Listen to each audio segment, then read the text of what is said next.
Hello viewers, I'm Red2006 and I'm very pleased to have you join me for the latest episode of A Link to the Past Randomizer. As a quick recap, in the last episode, I saw the light atop Spectacle Rock.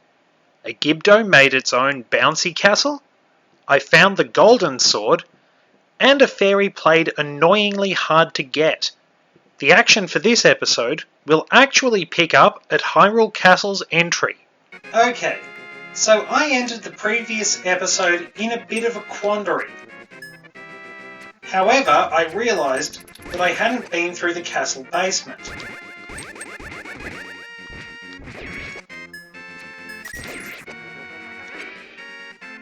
I'll see what I can find there. I do tend to forget it because I try to go through the whole thing since you need the lamp for one item. However, something I need often winds up here when I forget about it. For example, in that very first proof of concept recording, this was where I found the flippers.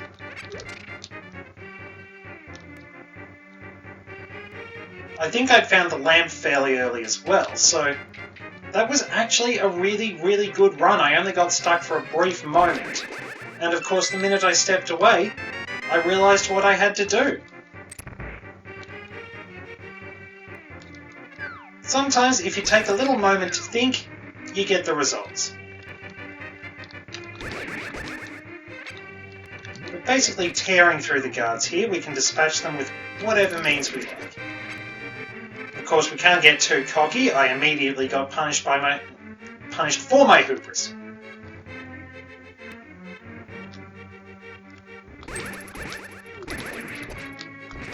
I tend to prefer attacking from a distance, though sometimes I do get myself into a bit of trouble. So what do we have? Another item here. He drops a key. Like I said, they're never randomised. Just a hard piece. I'm starting to feel the same way about them as I usually do 20 rupee pickups. I hate those. They appear whenever I need something important, and I'm pretty sure there are more of them in an open randomizer. The difference between the open randomizer and standard is that you do the escape sequence in standard and your uncle gives you an item to help complete it. Silver arrows and still no bow. It says, in open you can start wherever you like, but in standard the capacity upgrades, which are found at Venus's fountain in the middle of Lake Hylia, are included in the randomizer.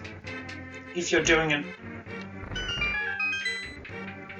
the open run, they will stay there, and you'll probably find a lot more 20 rupee pickups as a result.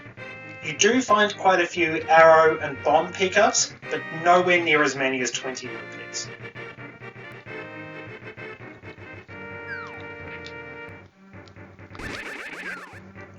According to the game, there are 216 different pickups, and I think it says about 28 of them are 20 rupee pickups, so I'm just trying to do a little bit of maths in my head.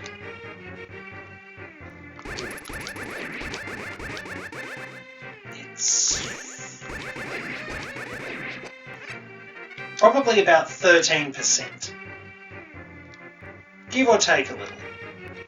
While I'm at Hyrule Castle, I may as well grab the first couple of items in Aghanim's Tower. I can't see what I'm doing without the lamp, but that's okay. Gotta look everywhere to try and get the mirror. So yes, that barrier, if you have the magic cape, walk on by.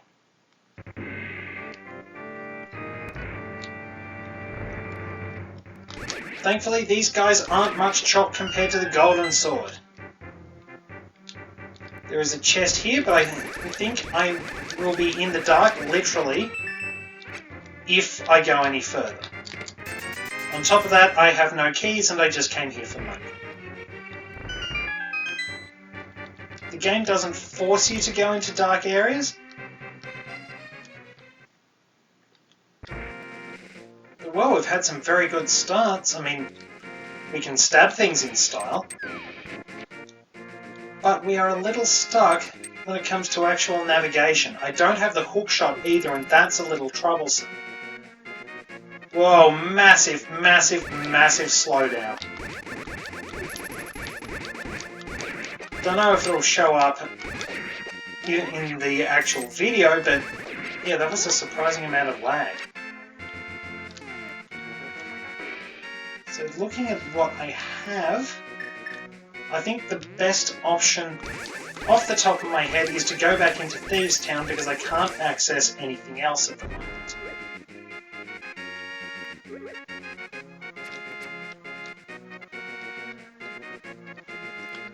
I can't get into Misery Mire because I don't have the Titansmith. I can't get to what they call Paradox Cave on Death Mountain because I don't have the hookshot. I can get there with the mirror and the hammer, but of course don't have the mirror.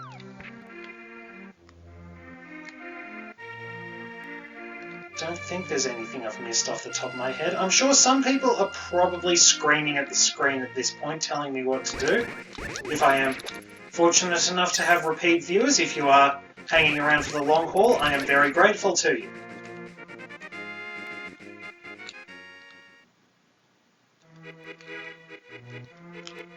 But yes, you usually do run into a bit of a quandary. It's just sort of desperately searching for the one item that breaks the run wide open and lets you continue.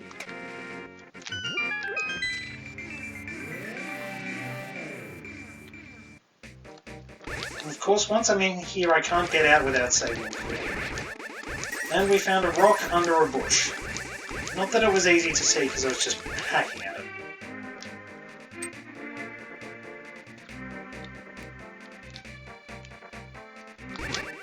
So quick dash back to Thieves Town.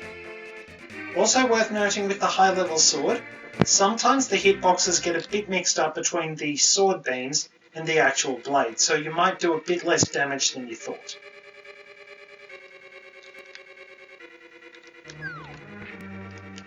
But speaking of sword beams, it is handy to note that when you're fighting Blind the Thief, if you can keep your health high, you will actually be able to dish out damage to him with your sword beams. It doesn't matter what weapon you have, as long as you can hit him, Blind goes down in 9 hits, 3 per stage.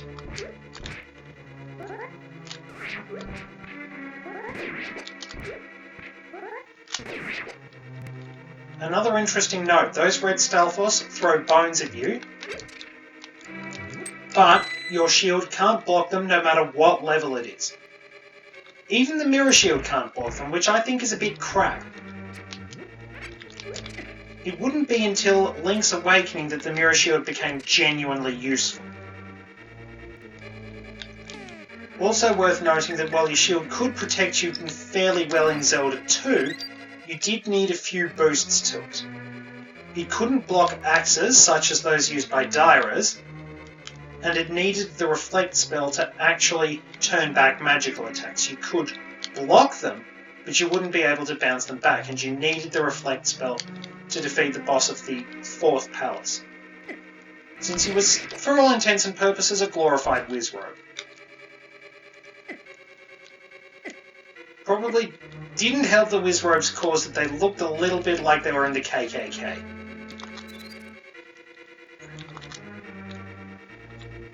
Okay, before I do this, quick top up. And another key.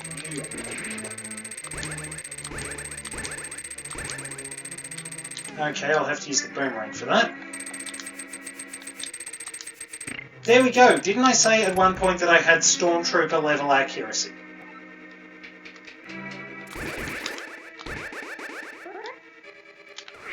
You will need the blocks to be blue, so that you can traverse the next area.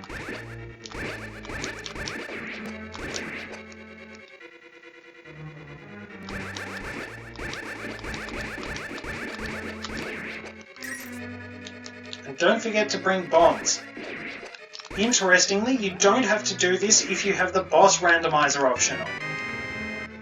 You can actually go straight into the boss depending on what it is.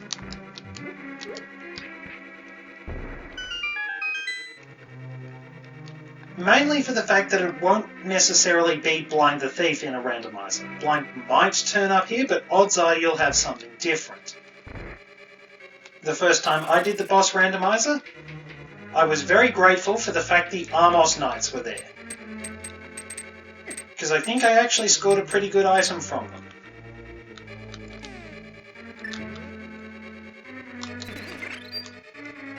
Also, for some reason, certain enemies will appear somewhat transparent in rooms with those conveyor belts.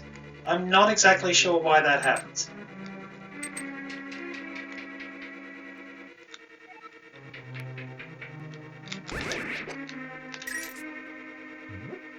Thankfully, we can lift that using the power glove.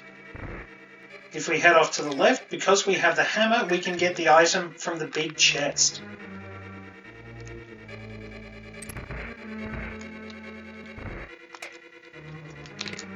Which is the mirror. Now, I'm not sure I'm in the right condition for fighting blind. I can try, but not having the red shield is problematic.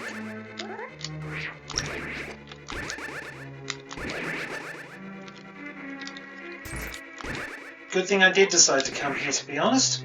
Things just got a lot easier.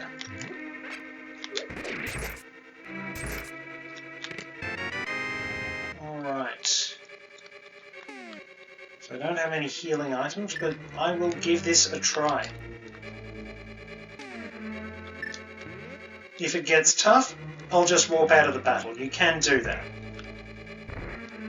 Now, under normal circumstances, you can bring the girl back to the entrance of the dungeon with the mirror. If you try to head out, she will ask you not to go that way. At least in the regular game. This option doesn't happen in the randomizer, as I found much to my amusement in my test recording. So here we are, Blind the Thief, who will make a terrible pun somewhere along the way and can be harmed by sword beams. So there we are, one phase down. Start dodging those fireballs because only the red shield can block them. Alright, we've lost it. I'll switch to the mirror just in case. Okay, 2 down. Can't take too many. Got hit as soon as I said that.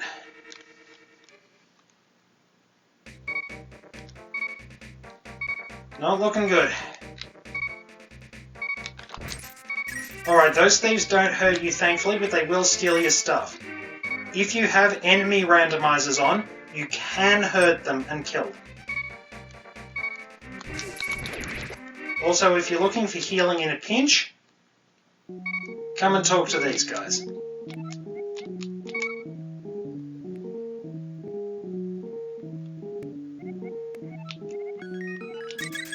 Well, that's fortunate. Tell you what I'm going to do. I'm going to buy a potion from the shop, and I'm going to take on Blind. It's time for a rematch.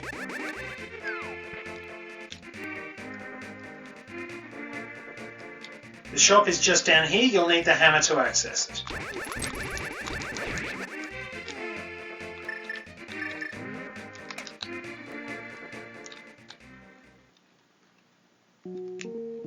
Now, I could just walk into the live world and get them from the potion shop, but that takes up a bit of time.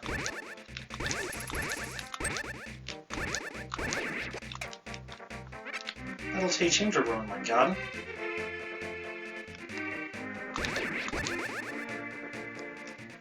So, with our potion in hand, we are ready for round 2. It's basically going to be spamming sword beams again. We have to try not to get hurt on the way. Otherwise my plan falls apart.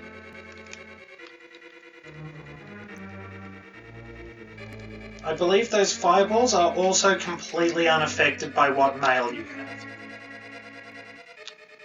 If you have the red shield, which you will in a normal run, it makes the fight a lot easier.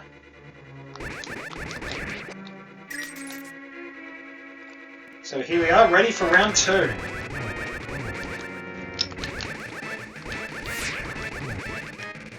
Alright, and we got hit already.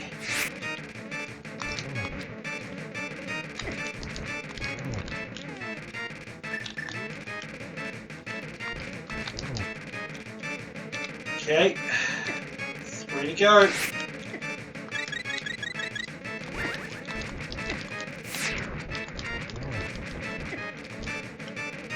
Oh, it's looking chaotic.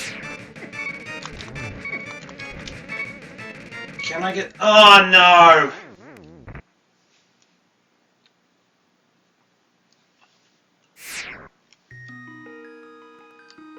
Alright, tell you what, I'll cut to when I've beaten him.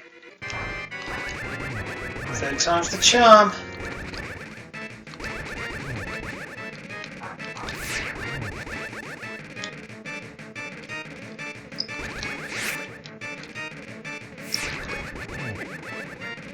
Alright, we got 4 hits.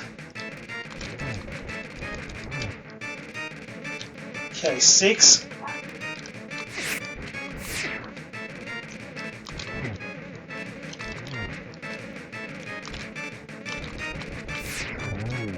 Yeah!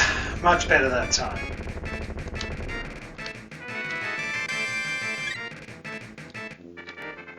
And the red pendant.